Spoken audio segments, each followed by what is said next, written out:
So let's say we were doing geoengineering because we wanted to make the weather a little bit better.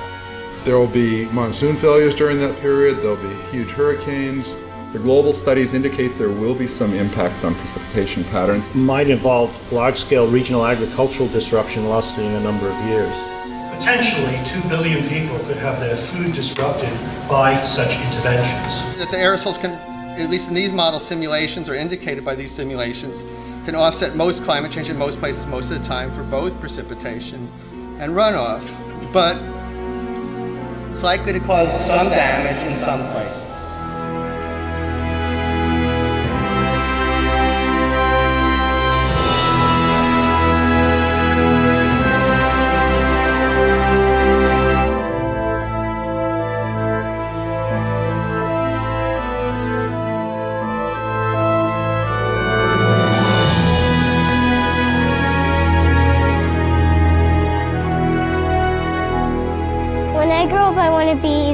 Artist or teacher. I want to grow up in a world where there's lots of nature. I love nature. How can I look my children in the eyes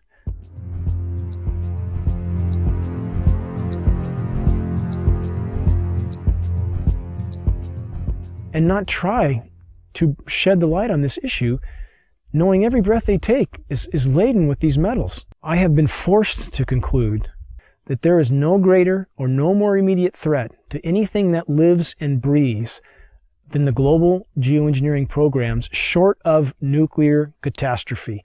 Geoengineering is defined as the artificial modification of the Earth's climate. Geoengineers are proposing spraying 10 to 20 million tons of toxic aluminum and other substances into our sky for the stated goal of cooling our planet. So let me distinguish these two different kinds of geoengineering as clearly as I can. So the first one is we call solar radiation management, and that's the idea that you could put mostly reflective particles or other means to make the Earth whiter, effectively to increase the Earth's reflectivity, reducing the amount of heat that's absorbed by the sun, and therefore exerting some overall cooling tendency on the Earth. I think, though the initial results of climate models indicate that reflection of sunlight away from the Earth can offset most climate change in most places most of the time. But it will damage some places. We've mostly thought about sulfur, and nevertheless, there might be some good reasons to think about alumina. It turns out, first of all, there's been a lot of work on the environmental consequences of alumina in the stratosphere. There's a bunch of papers going back to the 70s that look at the radiative and ozone-destroying properties of alumina in the stratosphere, and those make you think it might be useful. Do this in just a jet in a very simple way. Make high-quality alumina particles just by spraying aluminum vapor out, which oxidizes. So it's certainly, in principle, possible to do that. Since we released What in the World Are They Spraying, hundreds of people from around the world have began taking rain tests. What they're finding is what many are calling the chemtrail geoengineering footprint of aluminum, barium, and strontium. We're finding this well-thought footprint internationally, all over the world, wherever they take samples and get a chemical analysis of rain and snow water. This is quite common.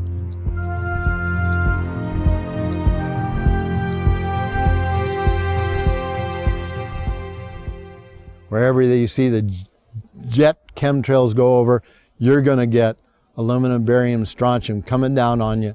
Why would we not believe it's happening when what we see in the sky matches exactly the expressed goal of numerous geoengineering patents, about 160 or more? Why would we not believe this is happening when every element showing up in the rain tests are the primary elements named in those geoengineering patents? Why would we not believe this is happening when we have escalating levels in very short time frames, as short as 5 years? We see rain levels of aluminum, for example, escalating as much as 50,000%. California air quality studies do not show these metals migrating from China. And it's of recent origin, so this bombardment of heavy metals that's raining down on us is coming from somewhere. Why would we not believe geoengineering is occurring when the weather patterns are so altered here in exactly the manner stated by geoengineers and reports on the consequences for geoengineering, which are diminished rainfall, which are increased ozone destruction? We have a massive ozone hole in the northern hemisphere now.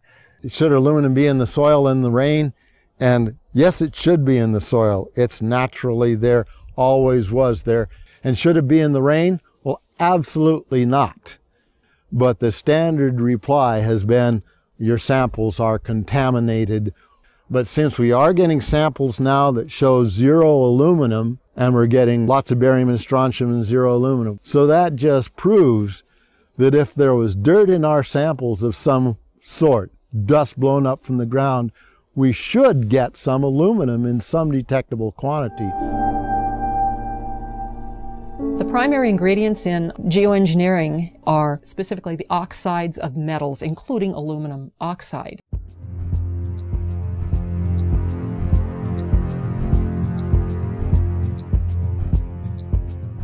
This is devastating to plants, totally devastating. The trees are dying. Why? Approximately 2 years ago, I rode in the back, and you can ride in the back of my place for miles. You can go all the way through the woods, you know, creeks and everything, and it was, I say was, gorgeous. And the day before yesterday, I took a ride, and I rode in the back, and what I found was total devastation. As I pointed out before, Michael, we're seeing, as in this example here, very hardy native plants completely flash out dead. That looks like it's been hit with some kind of a chemical. And we've only seen this in the last couple of years. And there's another one there, back over there. We're seeing mature madrone trees, which are 70, 80 feet high, flash out dead, just like this. USDA refuses to investigate it. The pH typically around here should be about 5.6. Well, since the contrailing got heavy, I watched the pH here in these forests, well, go up, I guess would be the word. From 5.6, it went about 20 times more alkaline. Very big red flag of fallout from these materials are pH changes to the forest floor. We have very extensive studies from the U.S. Department of Agriculture on the soils in our region, and those soils have changed in 5 to 6 years. The pHs have changed in this area as much as 10 to 12 times toward alkaline in 5 to 6 years. I've personally been in the forest testing with USDA soil scientists who just scratch their heads and seem to have no explanation for incredibly profound changes in pH, which is affecting the ecosystem here tremendously. Aluminum buffer action, aluminum hydroxide is what we think it is, plus the barium carbonate, strontium titanate, strontium oxides, barium oxides, probably some aluminum oxides in there, that this has apparently driven our acid soils about 20 times more alkaline to about 6.8. There are simply too many dots here that connect. Our skies are almost never blue anymore. That is a named consequence of geoengineering. The amount of lost sunshine hitting the planet right now is beyond belief. If people look up the term global dimming, they will see that fully 20% of the sun's rays that reached the planet several decades ago are no longer reaching the planet. I mean, that's a profound change that few people even know is occurring. And you have very visible occurrences in the sky from the aircraft, a very visible sun-blocking, expanding, dingy trails that are exactly what geoengineering patents describe. Heavy aluminum, I'm talking like in the 40s and 50s up to 3, 4, 5,000. That's still common. Barium, strontium to somewhere 40 or 50 to, again, about 2,000 or 3,000. Same for both barium and strontium. Where is this mountain of metal coming from? Why is asthma, ADD, Alzheimer's, autism, all elements related in many studies to aluminum or particulate inhalation? Why are these ailments going off the charts with no apparent explanation? Why has respiratory mortality in the continental United States gone from 8th on the list to 3rd in 6 years? And no one seems to ask any questions. Why every other person has asthma now? Why every other commercial on TV is an allergy medication? And again, when David Keith, the world's most recognized geoengineer, was asked on the record, had there been any studies done as to the consequences of dumping 20 million tons of aluminum in the atmosphere, his answer was patently no. While geoengineers claim that their models are to cool the planet, a number of studies now are arising that indicate, yes, temporarily there will be regionally cooling as these particulates reflect the sun. However, they actually at night act as a blanket and will warm the planet. So the question now remains, why in the world are they spraying? One of the things that geoengineering is about when you're environmentally doing something with the atmosphere is that you can be engaged in weather modification. Historically, weather modification in the United States began to be looked upon in the 1940s as something that people would want to do.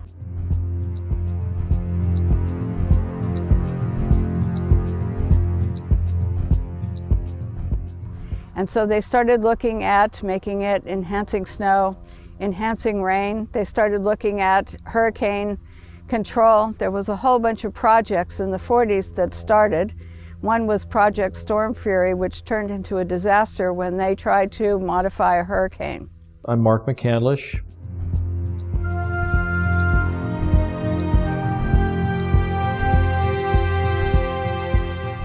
And for the better part of 30 years, I worked in the aerospace and defense industry. Had a secret clearance twice during my career. Some of the technology that I saw or participated in the creation of tends to play a role in some of the things that are used to control the weather. The very distribution process is being employed in the aerosol campaign, manipulating the weather, crops, taking over the food production or controlling the food production. The military applications, the process evolved when they realized in the 1800s that you can put things into the environment that will influence the uptake of moisture and where it drops out of the atmosphere again. My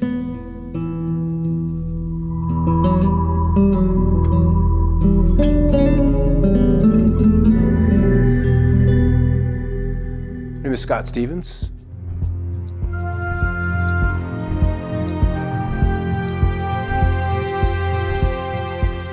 I was a television weatherman for 20 years. These chemtrails are absolutely required to impact whatever weather event they were designing. And the trails were an absolute necessary ingredient for them to achieve their weather modification goals.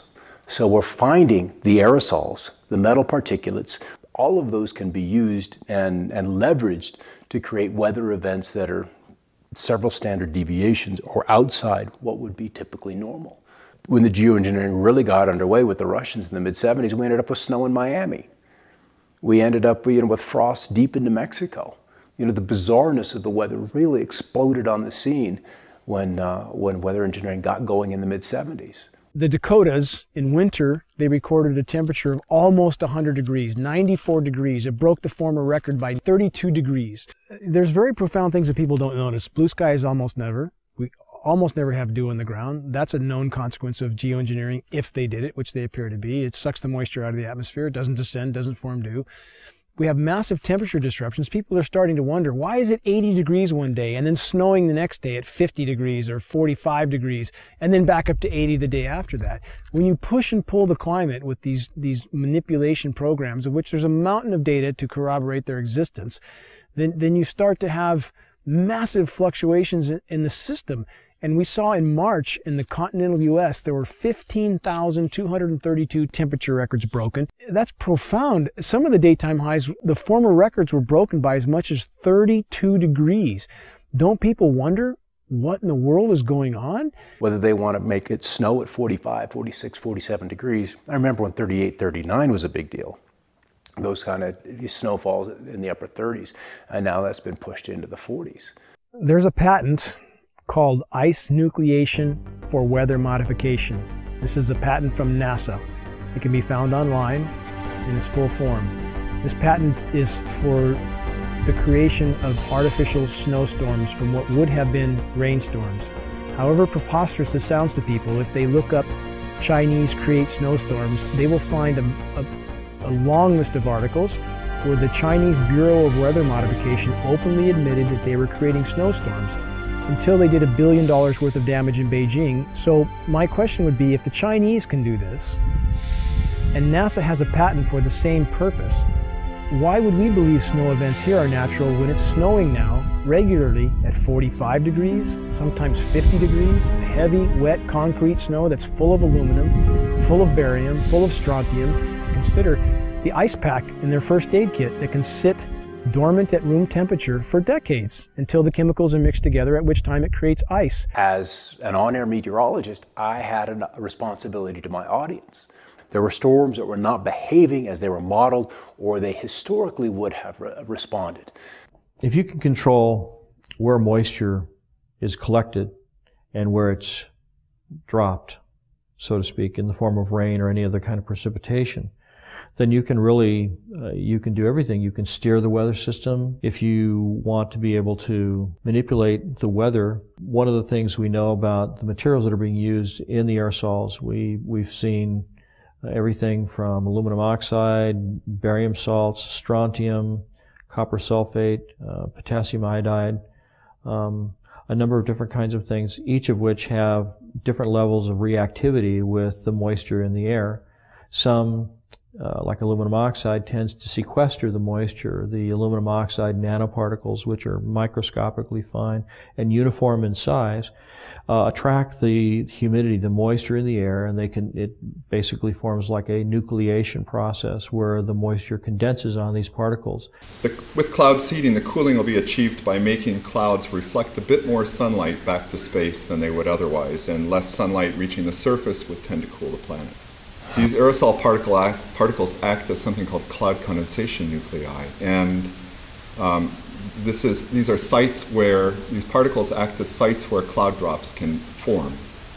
Well, the one thing that we know has happened is because these are nanoparticles and they float like mad with a little bit of moisture added to them, they go over the Continental Divide and they dump all of California's rain into the Mississippi Valley, which is the reason they're having floods and tornadoes and fierce storms and odd weather back east.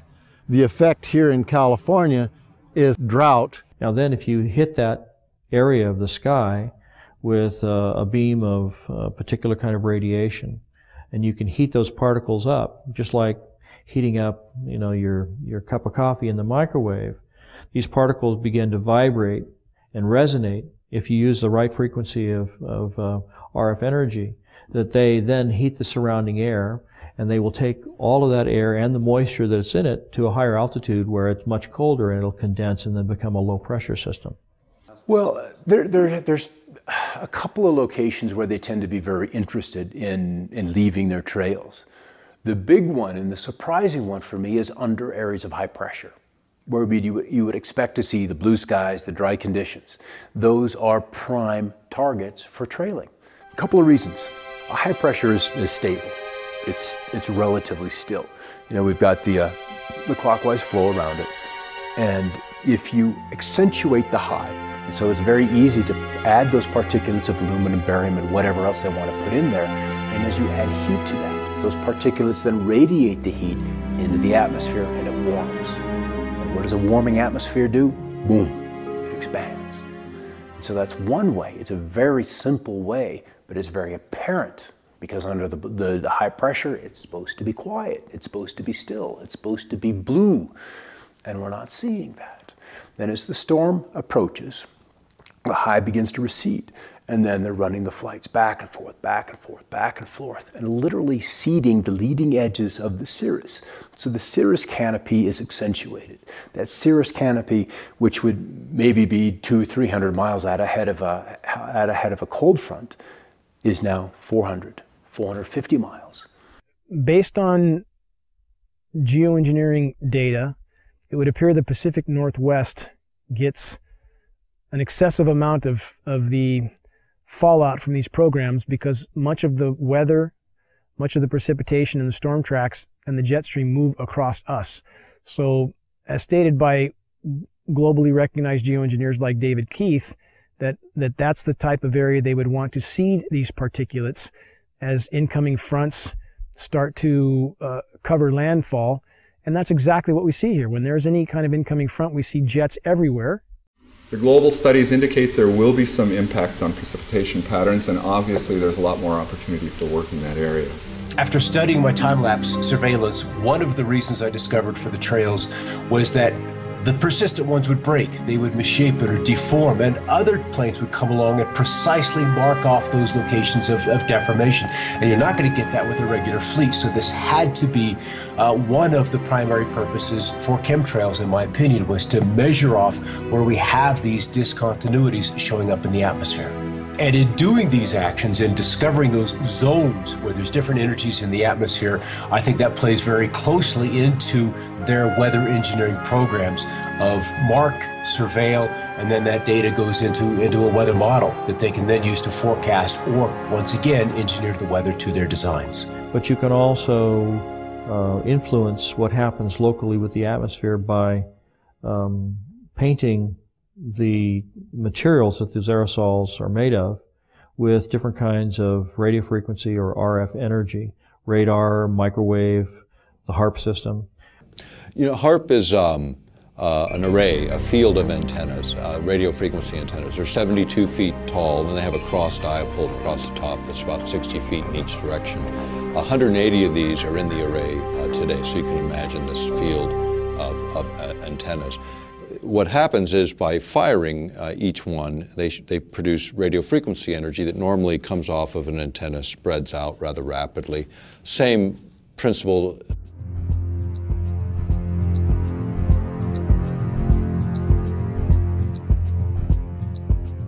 Principles in physics would be like a flashlight shining on a wall. You know, you start with a narrow beam, and by the time you hit the wall, you've got a wide beam. The idea with HARP is to get it to focus or concentrate that radio frequency energy so it doesn't spread out, so you can hold it tighter together and then manipulate it in very specific ways.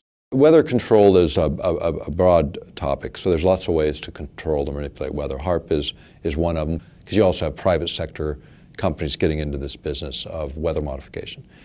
In the case of HARP, do you need, people always ask me, do you need particulates dispersed in the atmosphere to make more effective? You actually don't. Would it make things more possible? Could you enhance certain effects? Probably so. Could you control energy distributions more efficiently? Probably so, because you're putting in conductors, or you're putting in reflectors, you're putting in particulate material. If you've ever experienced a hailstorm and you've picked up one of the hailstones and you slice it open with a razor blade, you'll see that it's layer upon layer upon layer of ice. Now, hail is usually formed where you have a low pressure system where there's a tremendous updraft of air. When the air gets warmed up by the sunlight ahead of the storm, the air rises, it takes the moisture that's in the air up to a higher altitude where it's much colder. The moisture begins to condense into water droplets, but the updraft is so powerful that the water is carried to extreme altitudes where it freezes. And it begins to fall, and as it falls, it starts to be caught up in the updraft again, so it's circulated up into the air again, and so each time it's lofted up into the atmosphere, more of the moisture that is condensing on the outside of this nuclei of ice begins to form another layer, and each time it's caught back in the updraft, it goes up again and it gets another layer of ice. And so if you have a system like HARP working in conjunction with aerosols, chemtrails that are spraying in the air, you can actually create updrafts that are so powerful that you can have these hailstone circulation patterns going over and over again, where you get hailstones the size of baseballs or even softballs.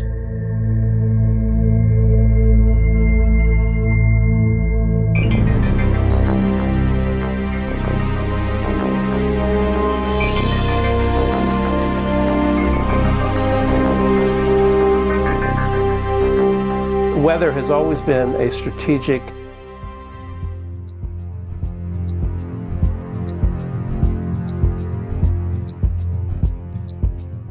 desire to control by the generals, whether it was Napoleon marching towards Moscow, or Hitler in his Russian campaign, or our own Pacific Fleet trying to understand typhoons and use them for our strategic advantage. War and weather are very closely connected. And they've been connected ever since about 1812 or so, maybe earlier than that.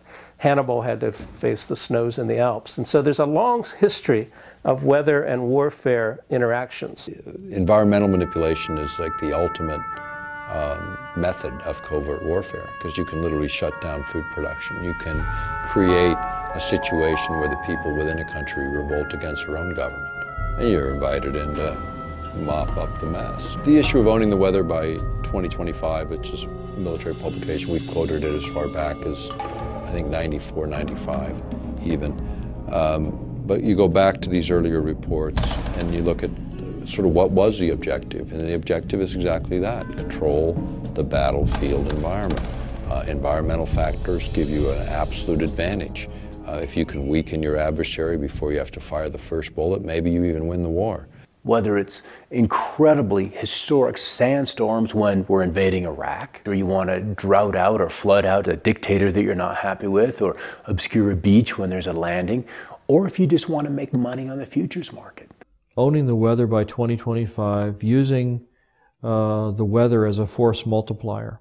And this kind of goes back to what I was saying before about if you can control where a weather system goes and how much or how severe the weather system is, then you can do other things like you may have heard more recently that many of the aircraft that we've been developing are what they call all-weather capable, which means that they can fly in any kind of weather. They can shoot and target the enemy under really nasty weather circumstances.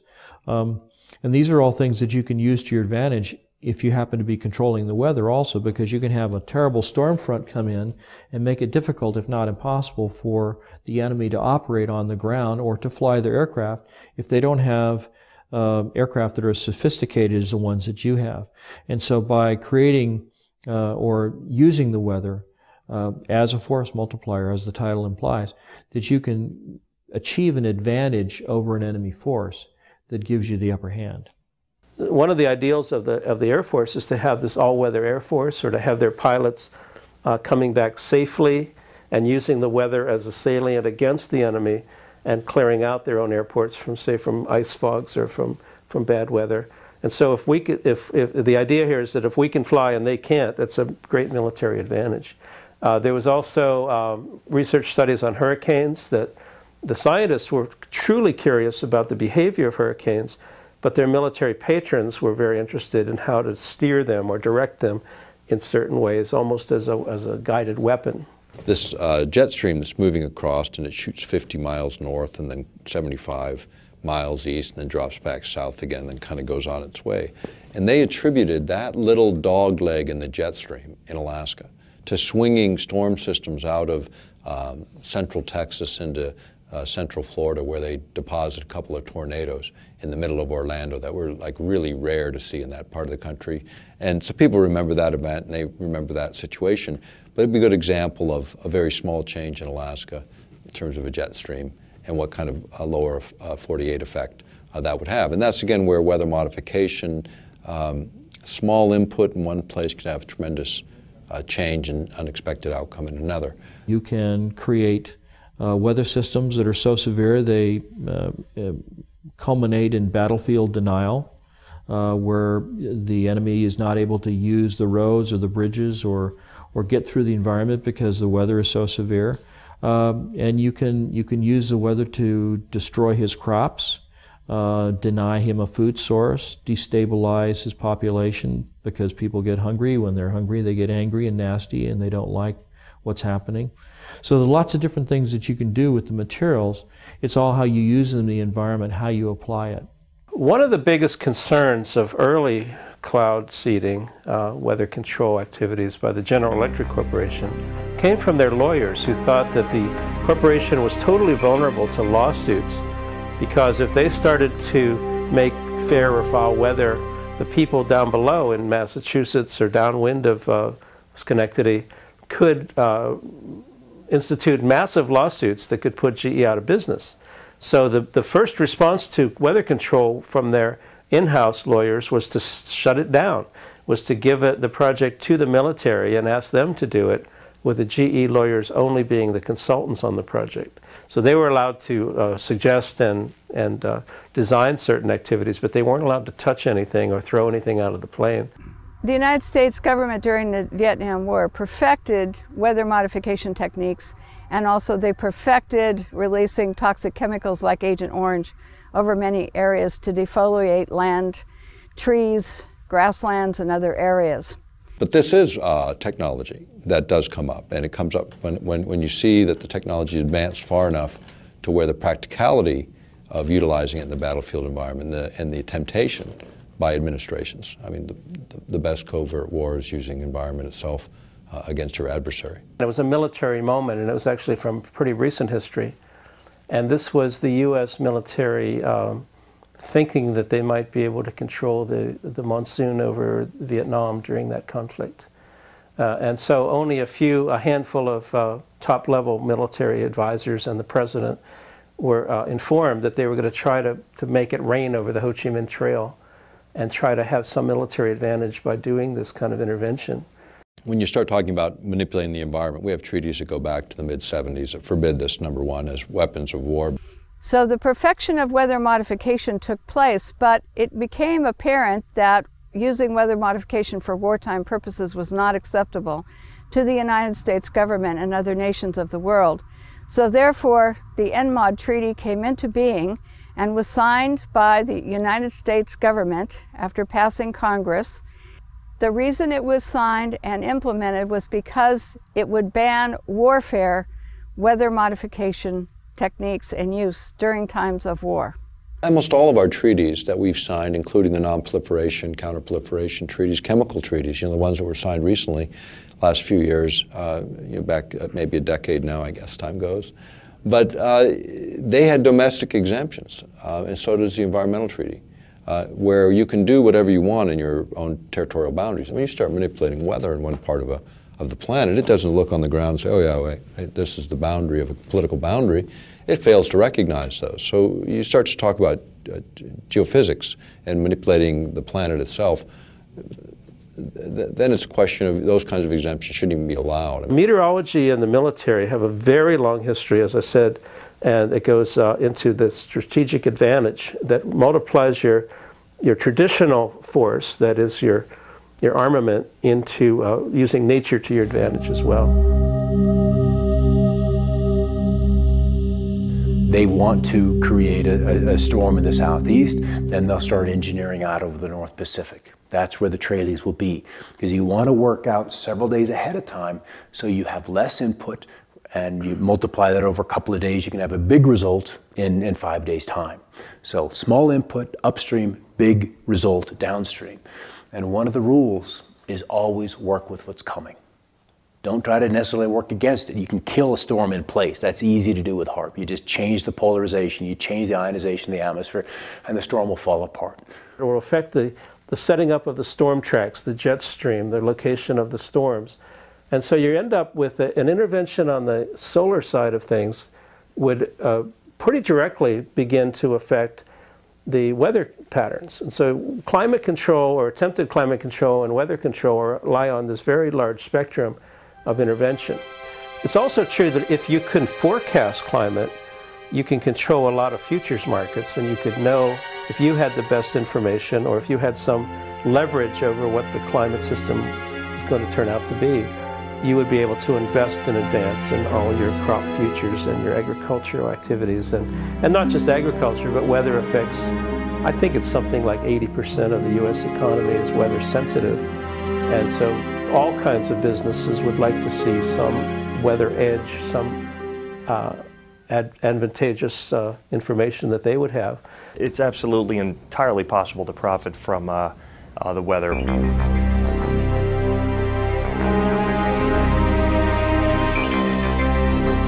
My name is Michael Agnew. I'm an independent trader.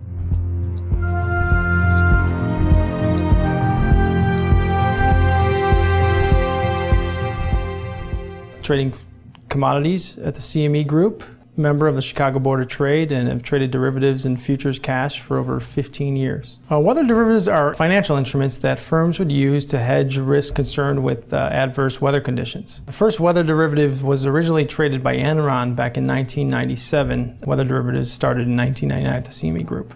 Big utilities, reinsurers to hedge against hurricanes or tornadoes or flooding, some sort of catastrophe, hedging against a cooler summer or a warmer winter. Let's just say I was insuring a product for $5 million, no matter what it was. Let's say if I was a utility company, a farmer, whatever it was. Let's say I had $5 million worth of crop, but I can do derivatives that are worth double that amount, and I can control the effects to where I collect on the insurance that's worth $10 million as opposed to selling the crop for $5 million. Yes, I could definitely profit from that. 2010, 2011, Southern Illinois, Missouri, those we had a high peak of tornadoes and those types of adverse weather conditions definitely raised the price of commodities as well as drove the volatility, which also raises the price of commodities. You're going to make more money if a crop fails. You're creating insurance that's over the price of what your crop is worth, let's say. So if you can control the weather, you control how these products grow.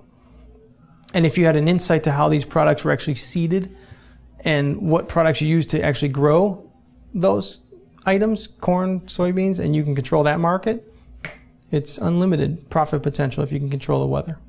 If you want to send, cold into the Midwest, you buy up pipeline capacity, you buy up options on heating and cooling degree days, you buy derivatives off of rainfall.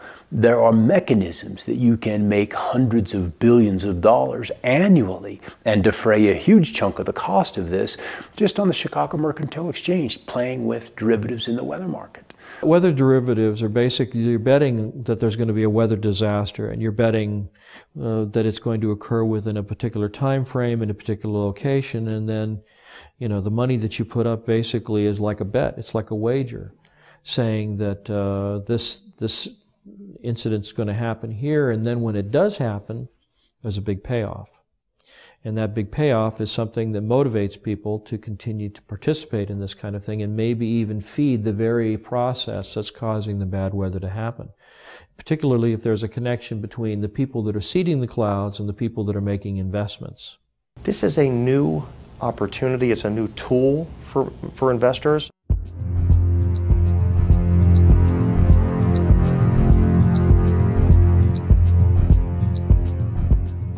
Even if someone has no interest in, going on the offensive side and buying things, it definitely behooves them to be aware of what's going on out there. The extreme weather is here, and it's not going to reverse itself. The weather event has to be severe.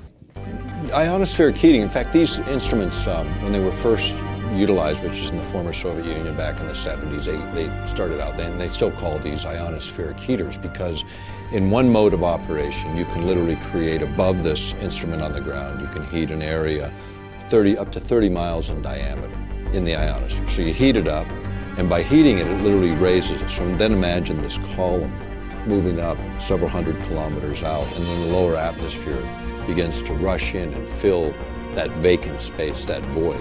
And as a result, you're altering pressure systems for quite a distance, which of course alters the weather. You're also able, if a jet stream is coming in the air, you're able to alter its course. And if you alter a jet stream, even a small amount, then the swing factor on the other end, you can move it so you're moving storms, say, out of the Midwest onto the East Coast, or this kind of thing, by just swinging it high in terms of its flow and getting it redirected. Okay, so now if we look at precipitation, much has been made of this issue of damage from precipitation. Which the particulates that these trails have introduced into the sky are, let's just say the storms can develop more violently, more quickly, in places that are not necessarily as where you would expect them to be. And so we see more flooding, we see more intense droughts, we see rainfall rates of 1 to 2¼ inches an hour that are just bizarre, and sometimes even rainfall 1.25 inches a minute is just unheard of. And so you have an area that's already been heated by the sun's rays, and then you have the aerosol drift in over that area, and it's reflecting both ways. It's reflecting the heat of the sun back out, but it's also trapping the heat that's already been created there by the sunlight. So it will actually create more heat and trap heat inside and closer to the atmosphere. It can actually exacerbate global warming problems.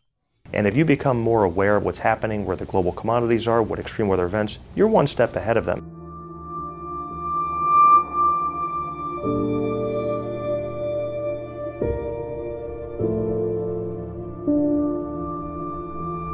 The nature of the risk and our ability to respond to the risk is much greater in the case of the scenario that might involve large-scale regional agricultural disruption lasting a number of years. So the agenda was drought. The agenda was to kill the storm, at least in that one particular spot. You see a tremendous and significant loss of property and crop production. Many times this will cause farms to go out of business, and when farmers go out of business, they usually have to sell, and then if there's somebody waiting in the wings to buy their land and then turn that land over to the production of genetically modified crops, you can see where there would be kind of a strategic advantage there. There's something that happened in the Midwest, and I'm sure everybody's heard about the flooding in the Midwest. And what happened is George Soros and his big corporate monolith went in and started buying up the farmland. So not only is it creating all these stresses, it appears to be a corporate land grab.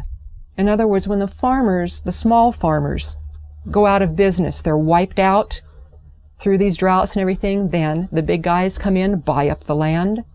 And if you think of Western history, there's a lot of it concerning water rights and even water wars.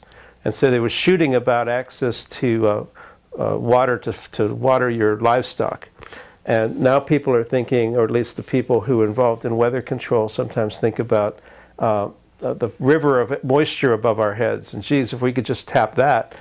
But that too is a water right that would involve access to people that felt that maybe they had prior rights over it. You're reducing the food security of people through deploying these kinds of approaches that potentially 2 billion people could have their food disrupted by such interventions.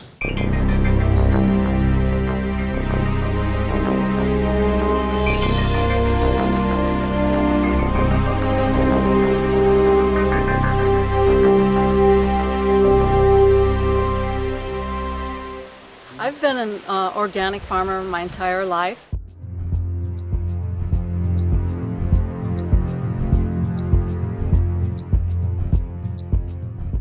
And I've been, in the last 8 years, been certified organic.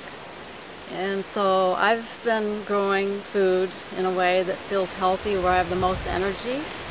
And now it's not so healthy. I want to pass a really nice, healthy soil, rich soil, earth on to the children and have it be fertile. My name is Joel Gil Coca. I've been farming in this land for about 5 years.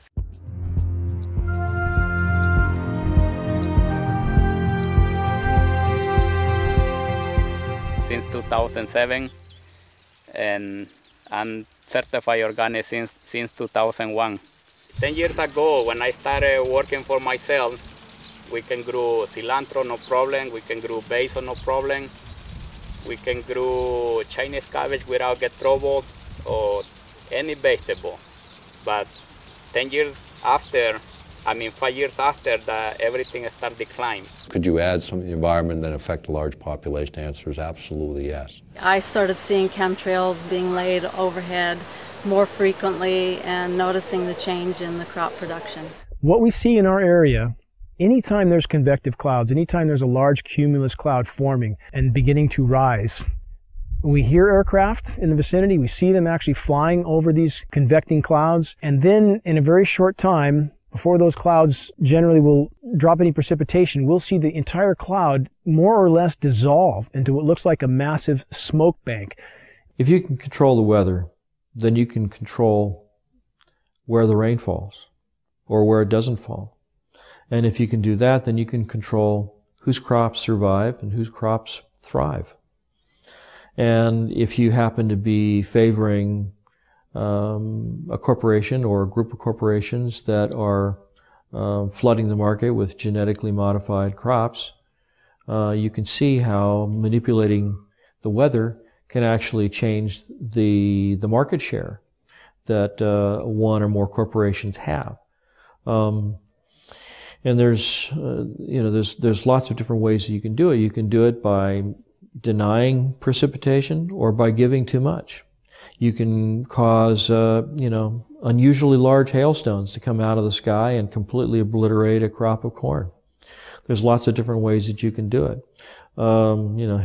Tornadoes rip up an entire town, like Joplin, Missouri, I think it was. If you look back at the tapes of those weather systems, and you look 5 days prior to that, you'll see that in those days preceding those events, there was all kinds of aerosols being sprayed all along the California coastline, where the moisture for those storms came from, where those storm systems originated. You know, it's insidious when you think about it. Well, Michael, I've seen since the chemtrails have come, there's a direct correlation with the way the food doesn't look as healthy and vibrant, and less of it, and that concerns me. And of course, all crop losses are related to weather modification problems, either climate, worldwide weather, or local weather, which is called microclimates.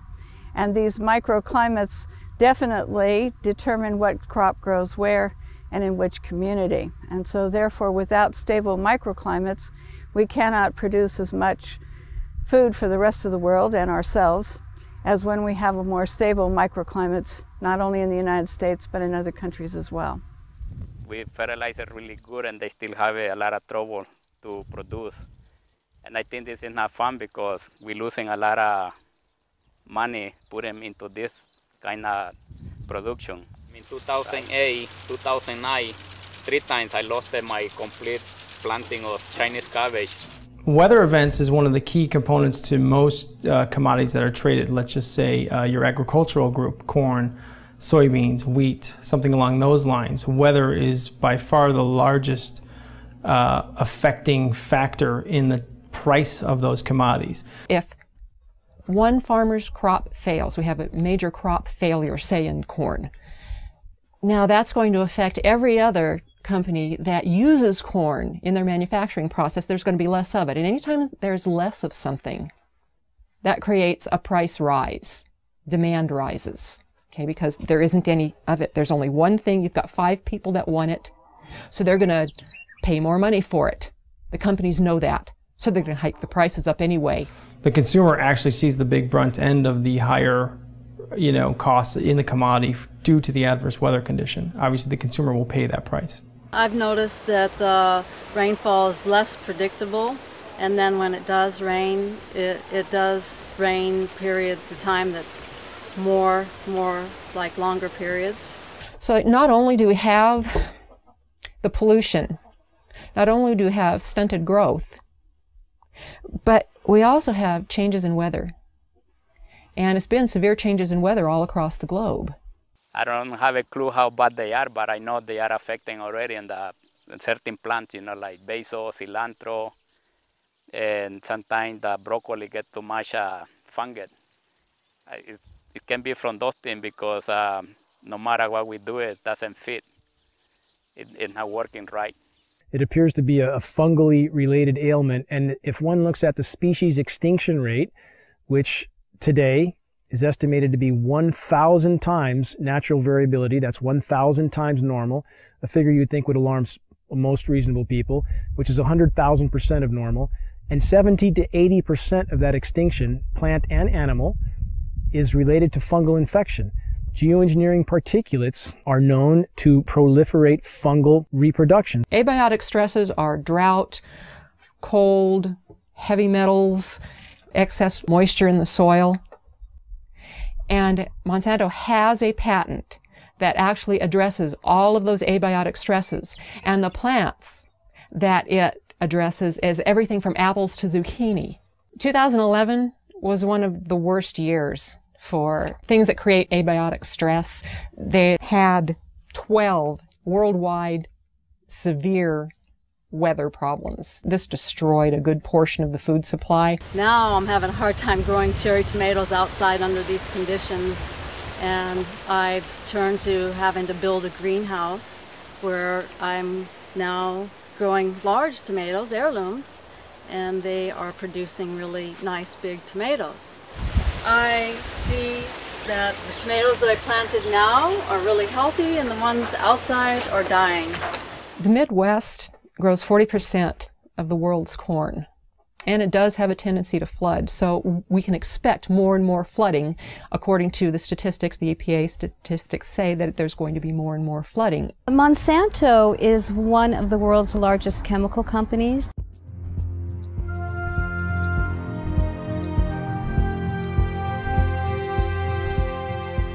They also own 90% of the seed companies in the world right now, and they are the largest company putting out genetically modified seeds. So what does Monsanto do? Corn is the lead-in because corn is in just about everything. Corn is the main crop. And Monsanto leads in with corn products before it does anything else. So what we have is Monsanto leading in with a drought-resistant corn and an abiotic stress-resistant corn. The drought and the flooding, it's all the same patent. Monsanto has a patent for abiotic stress.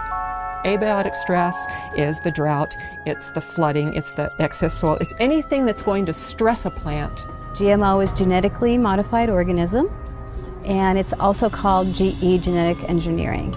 Well, the history of farming has been a farmer will plant a seed into the ground. There will be nutrients in the ground that will enable that plant to grow.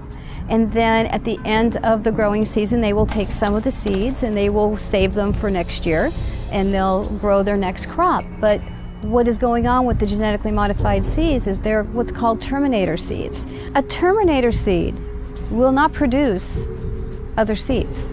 With the terminator seeds, these farmers have to go back to Monsanto every single year and purchase these extremely high-priced seeds. There have been studies outside of the United States showing that genetically modified seeds, the plants that come from them, are extremely harmful to humans and other life on this planet.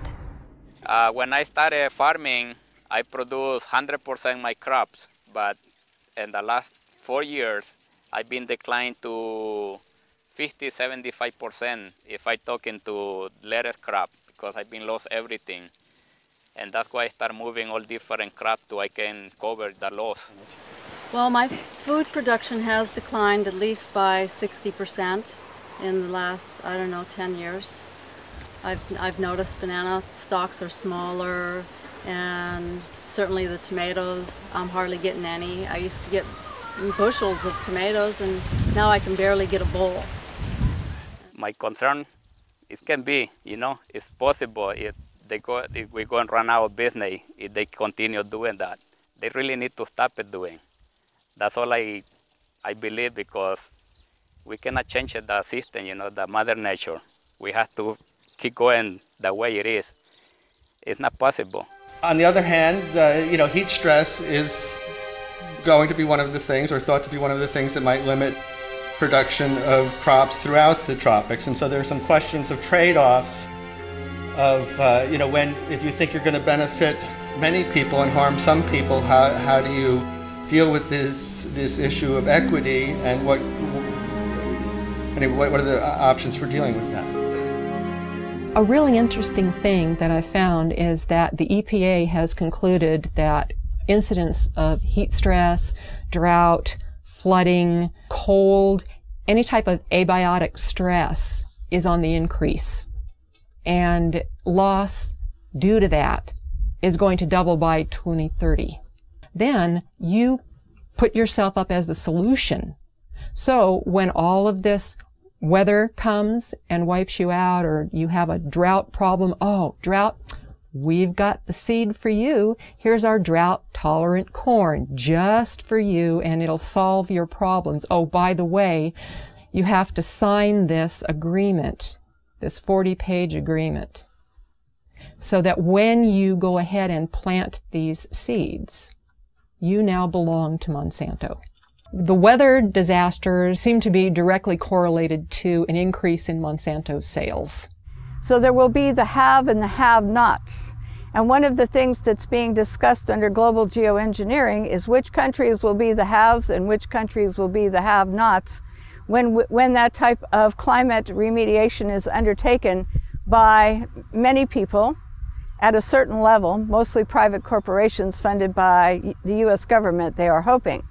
The fact that it's cheap isn't necessarily a good thing at all, as I'll come to in a second. The fact that it's cheap is part of the hard problem of governance. The fact that it's cheap means any small state or even conceivably individuals could do this, and that is a very dangerous thing. There's only probably under $10 million per year, and maybe far less than that, being spent on geoengineering research. It's a mix of a handful of government grants and some private money, including support from Bill Gates. Bill Gates invests in geoengineering. Geoengineering destroys crops. Monsanto supplies the seeds to replace those crops. Bill Gates invests in Monsanto. So Bill Gates makes a ton of money, Monsanto makes a ton of money, and the small farmer gets squashed. Corn prices go higher because of a severe drought in this country. You know, where 41% of the country, or the world's supply of corn comes from. So corn prices are higher, the farmer has more money, so what does he do? He buys fertilizers, which drives up the mosaic stock, or he could purchase genetically modified seeds from Monsanto. You've got severe drought in Africa. In 2011, there was severe drought. This is causing nothing but death. It's causing starvation, it's causing malnutrition, it's causing a severe water shortage. How do you grow anything without water? You cannot grow anything without water. So what does Monsanto do? They say, oh, we got a drought-tolerant corn for you. There's been an excessive push to get bioengineered crops into Africa. They look at severe conditions as an opportunity. They're disaster capitalists. Okay, so here you have farmers, and they've got flooding, they've got droughts, they've got everything that totally wipes them out. So what happens? Okay, if they plant it early enough in the year, they can go ahead and try and plant again. So buy more seed. Okay, buy Monsanto seed. So they're just raking up on that end of it. Okay, so if you can create enough weather manipulation, you can shorten growing seasons, you can create enough of that disaster, and you've got the seed supply, they've got to come to you.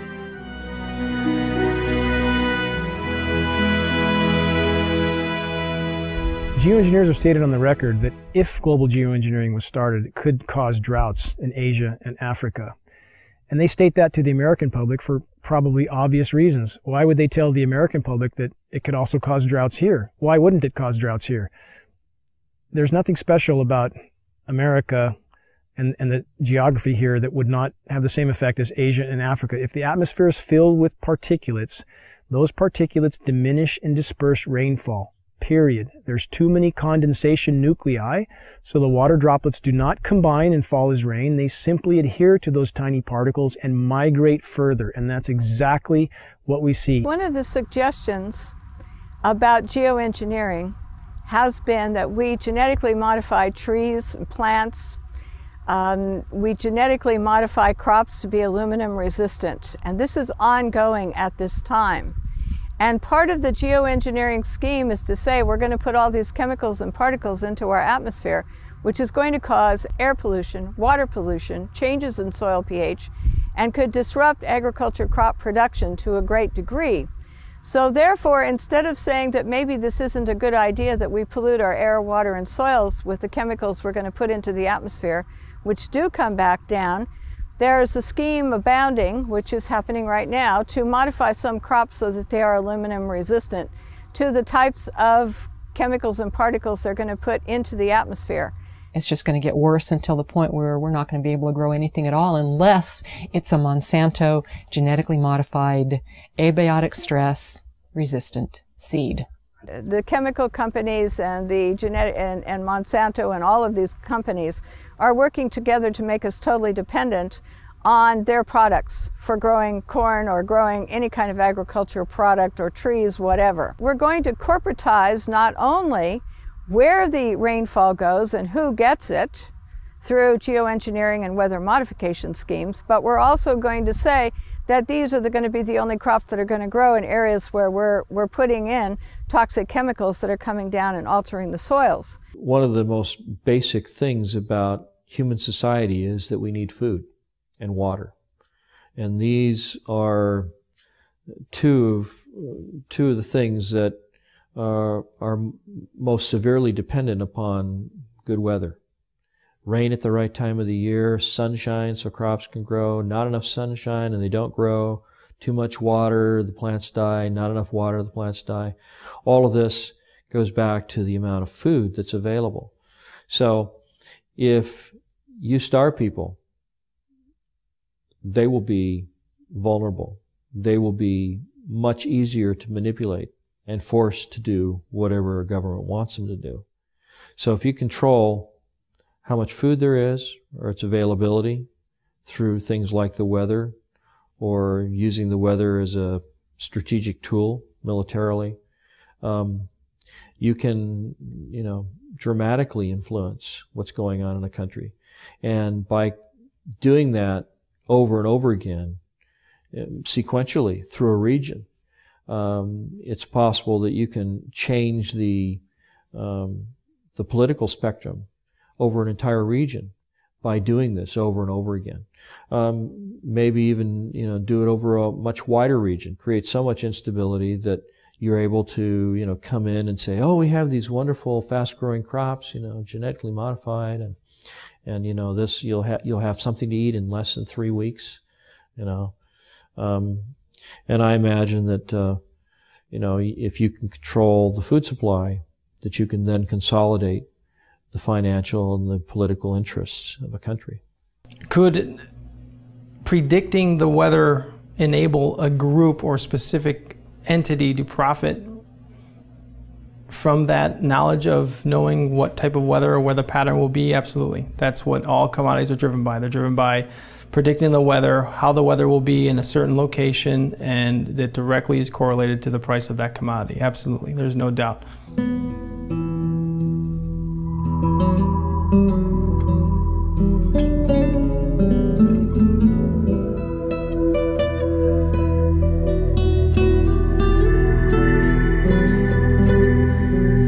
While there are a number of agendas associated with these damaging programs, one thing's for sure: they can be used to control our weather and thus corporatize every natural system on the planet.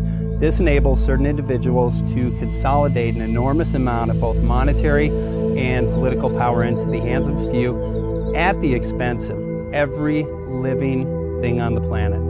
Just by definition, the geoengineering programs are a direct assault on the most elemental aspects of nature. What we're doing when we modify the weather is we're changing the world's climate and we're changing the microclimates, and we are doing it. There are things we can say for certain. There's a mountain of metal raining down on us. We are certainly breathing that metal. We have documented from the computer modeling some unintended consequences. If such a contamination is present, shouldn't we investigate? Shouldn't local agencies investigate, which they have patently refused to do? There's no question that large-scale climate engineering is untested and dangerous. I would disagree quite strongly that it is doesn't exist. I think that the capacity to do it in engineering terms most certainly exists, and that's part of the reason we have to think seriously about how we manage that. We are breathing a mountain of metal, and that can't be denied. If geoengineering continues and the weather manipulation continues and genetic modification continues overtaking, we're going to lose our ability to grow good, nutritious food. We are going to lose our ability to thrive. I personally consider this ongoing toxic dumping into our atmosphere to be, along with nuclear radiation, the most dangerous threats to our health and to our environment. We've seen UV scales go off the charts, which are a known consequence of geoengineering, ozone destruction. We've seen rainfall patterns disrupted in ways that meteorologists don't seem to be able to explain or predict. The challenge that all of these weathermen face, all of them, whether they're aware of it or not, sooner or later they will be aware of it. And I went through a period after the epiphany of, how did I not see this sooner? How? I mean, seriously, I'm supposed to do this for a living. How did I not see this? We seem to have lost our moral fiber and our ethical compass when we talk about that we all should live within an experiment that somebody else is conducting. If you knew or could predict the weather at any given time, in any given area, then you control the fate of mankind and what they pay for everything. Washington is not responsive to the average person. It's responsive to commercial interests who can spend millions on campaigns now without restriction, who literally drive the policy making in Washington, D.C. I guess I'm under the belief that you can't control the weather. I hope someday we could control the weather. Power becomes an addictive thing.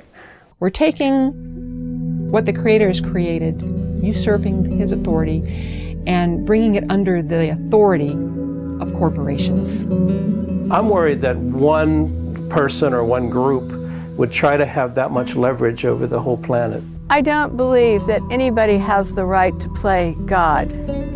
especially when they're putting particles and chemicals into the atmosphere, which there's unintended and consequences that are known. We don't know it all. We cannot assume the role of creator without dire consequences. This is not a good idea, and this is not a reason to take and do a test. The atmosphere and the earth belong to all of us. It provides the food we eat, the air we breathe, the water we drink, and no one should have the right to own it. The biosphere is at risk from top to bottom. Though you have climate scientists calling for emergency geoengineering due to events like methane mass expulsion, which appears to be occurring in the Arctic. It would have a significant impact on the way that we operate. Notice it also has enormous political, social, and economic implications. And so we don't want to have some giant planetary oops, I mean capital oops, in which you have a loss of life. It's much, much harder to actually figure out the environmental risks and effectiveness of these new methods than it is to cook them up. They're creating an artificial environment to replace the natural environment. Shredded ozone layer, global drought, toxified soils, poisoned populations. Don't these issues matter? Affecting ecosystems in ways we've never been able before. The whole concept of literally playing God with the technologies we have at our fingertips today. And however the climate changes, wouldn't we be better to let the planet react on its own instead of trying to play God? It doesn't have any benefits to society at all. It doesn't benefit the plant, it doesn't benefit the farmer, it doesn't benefit the environment. It's all about money, and weather is another form of commoditizing, a way the Central Command Group can commoditize another form of our life. The EPA has stated that there's going to be more weather, and they're attesting it to climate change. Well, I agree. It's changing. The weather's changing. Now, the real issue is it natural or is it man-made? And if it's man-made, who's doing it? Is it the geoengineering guys? That's what I believe with geoengineering continues, that whatever changes are happening to the planet, we will exponentially worsen those changes and poison everything in the process. And indeed, with the amount of metal falling on us, that poisoning appears to have been occurring now for quite some time. Why are you spraying that stuff in our sky? It's accumulating massive amounts of wealth in very few hands, and that's what they're trying to do in all aspects of these economies. The money's not worth it. This is my future.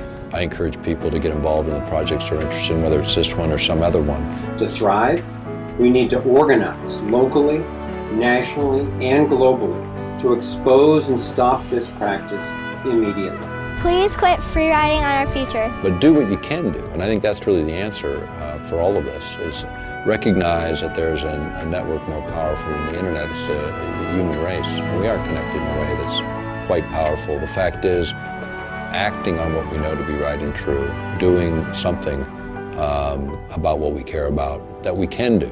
Please tell everyone you know about this. Bring this message to community meetings, demonstrations, and other public events. The work we're doing will provide cover for others to come out. And I'm most interested in whistleblowers. Send this film to environmental, farm groups, media groups, ADD, Alzheimer's, asthma groups, and other organizations that would do something if they only knew. Because we just deserve a future. And if you control the weather, you're going to control the planet.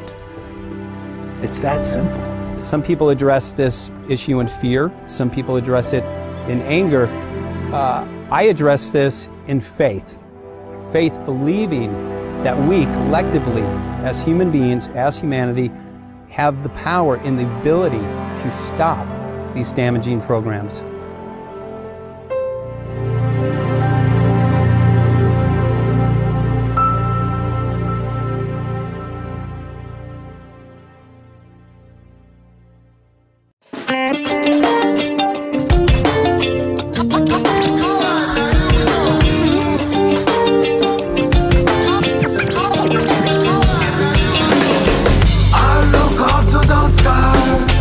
Can you tell me why?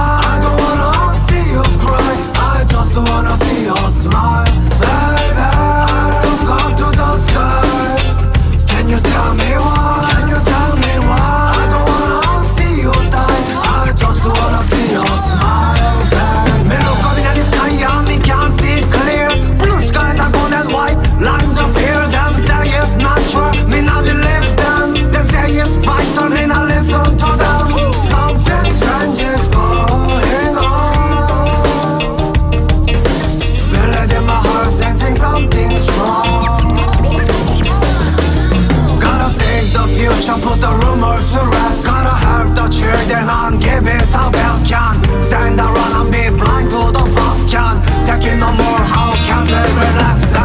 I look up to the sky. Can you tell me why? Can you tell me why? I don't wanna see you cry, I just wanna see you smile.